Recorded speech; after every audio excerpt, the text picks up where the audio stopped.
कल्पना है, लेकिन हकीकत में देवी देवता 100% ऐसे होते हैं, वो कहीं भी पहुंच सकते हैं।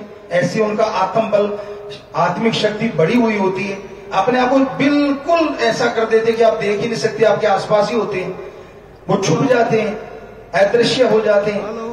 जितना चाहे शरीर को, बहुत हद, एक हद होती है, उतना लंबा चौड़ा कर सकते हैं और छोटे से छोटा कर सकते हैं और अदृश्य हो जाते हैं। तो उसको शरीर को कहा जाता है कारण काय।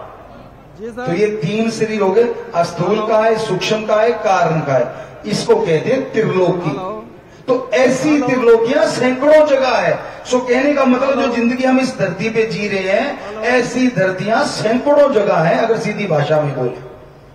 और वहां भी जिंदगियां हैं, बहुत जगहों पे तो हमसे बहुत ज्यादा तरक्की में, बहुत आगे विज्ञान में है, बहुत जगहों पे तबाही मच रही है, बहुत जगहों पे शांति प्रिय भी है।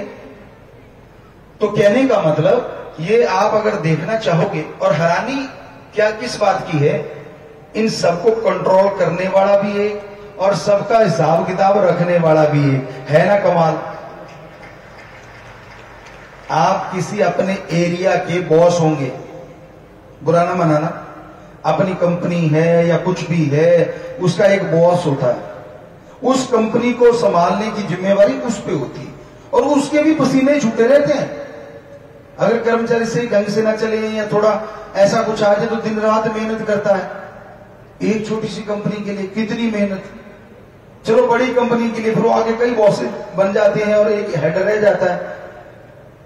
आप जरा सोच के तो देखिए कितनी संख्या होगी अपने धरती की। मान लो शायद करोड़ों में या अरबों में पहुंच गई होगी, शायद, क्या कह सकते हैं, वो तो राम जाने, क्योंकि बीच में पेड़ पौधे भी तो हैं, पक्षी भी हैं, जीव जंतु भी हैं।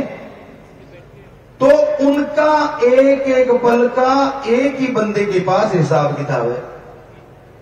हर किसी की जानता है वो, चाहे उस देवी देवताओं की ड्यूटियां 33 की लगा रखी हैं कि आपने ऐसे ऐसे ये काम करने हैं, और भी होंगे कुछ, लेकिन उनको पता हो ना हो, फिर भी उसको खुद को सारा पता होता है। तो ऐसा है हमारा ओम भगवान परमात्मा, गॉड, सुप्रीम पावर।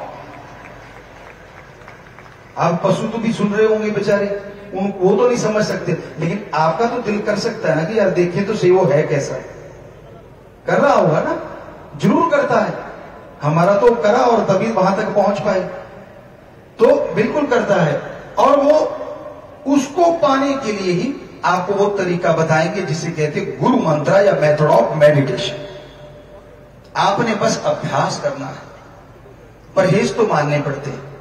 डॉक्टर साहबान यहां बैठे होंगे, बड़े डॉक्टर भी होंगे, कोई बीमारी लग जाए किसी को तो परहेज बताते ना कि बेटा ये नहीं खाना, गला खराब है तो गर्म ठंडा इकट्ठा ना लेना, नजला है तो ठंडी चीजें मत खाया कर,